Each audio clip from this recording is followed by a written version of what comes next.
chère semence fécondée. Pouvez-vous imaginer combien ce serait merveilleux de pouvoir vous asseoir et écouter le 7e ange messager de Dieu vous dire qu'il vous a annoncé tout le conseil de Dieu, sans en rien cacher? L'écoutez vous parler en détail du 3e pull, et vous prouvez que cela a maintenant été confirmé?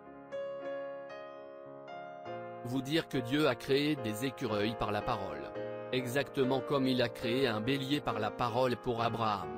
Que cette même voix lui a dit de parler à une humble sœur nommée Hattie, qui venait juste de dire la chose juste, et de lui dire que cette même voix qui avait créé les écureuils par la parole avait dit de lui donner ce qu'elle voulait, quelle que soit la chose, et qu'elle verrait si ça n'allait pas arriver au moment même.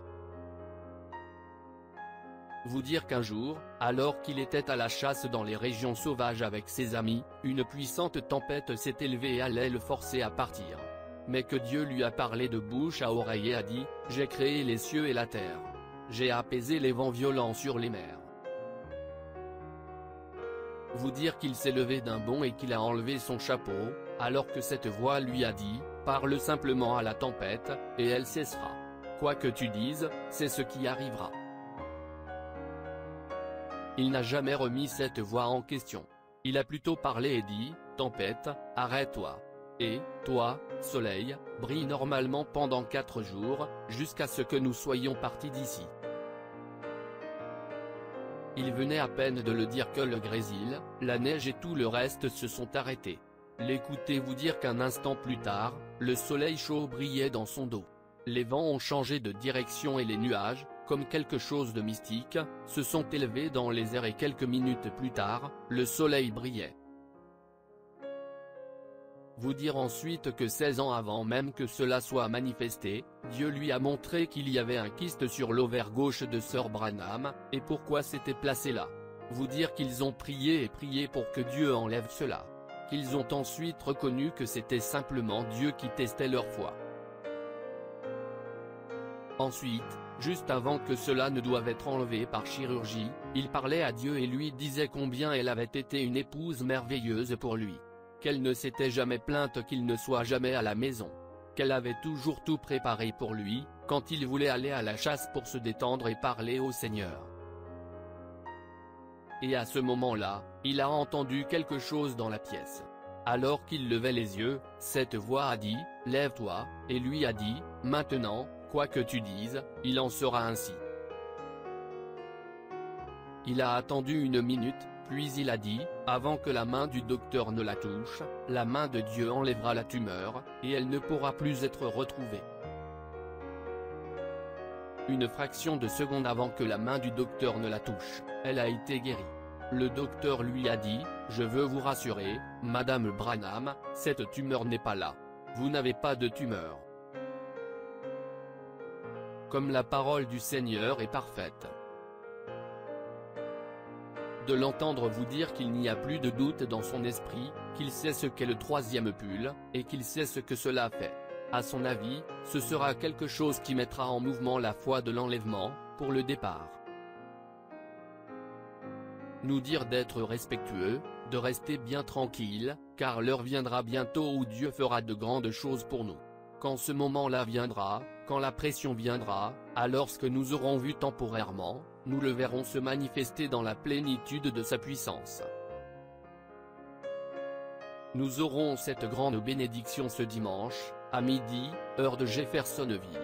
J'aimerais vous inviter à en faire partie avec nous, alors que nous écouterons, tourner les regards vers Jésus. Nous ne nous rassemblerons pas pour écouter un homme. Des hommes, il y en a beaucoup dans la rue, et ils se ressemblent tous. Nous n'allons pas regarder et écouter simplement un prédicateur, ou un pasteur, nous allons regarder et écouter Jésus. Nous serons unis ensemble, de partout dans le monde, pour écouter cet homme de Dieu, ce Jésus de Nazareth en chair, qui est Dieu, parlant à son épouse. Vous devez vous poser cette question, que regardez-vous aujourd'hui? Que voyez-vous quand vous regardez? Vous pouvez le voir seulement quand vous le regardez à travers la parole. Ce qu'il était quand il marchait en Galilée, c'est exactement ce qu'il est ce soir, à Jeffersonville, c'est exactement ce qu'il est, au Branham Tabernacle. Quand vous regardez, qu'est-ce que vous vous attendez à voir? Un fondateur? Un homme de dénomination? Vous ne verrez jamais ça en Jésus. Est-ce que vous regardez en vous attendant à voir quelqu'un à l'allure très sacerdotale? Vous ne verrez jamais ça en Jésus. Non. Comment voit-on Jésus? Par la parole de Dieu qui se manifeste, parce qu'il était la parole de Dieu manifestée. Ce qu'il était en ce temps-là, il l'est ce soir, et il le sera toujours. Regarde à Jésus maintenant, et vis. Il est écrit dans la parole, Alléluia, qu'il nous suffit de regarder, et vivre. Fr. Joseph Branham.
Shalom. Si cette vidéo a été une bénédiction pour votre vie, aimez, partagez et abonnez-vous à notre chaîne YouTube. Dieu te garde, chers frères et sœurs. Quiero amarte, Señor, y sentir la paz excelsa de tu amor.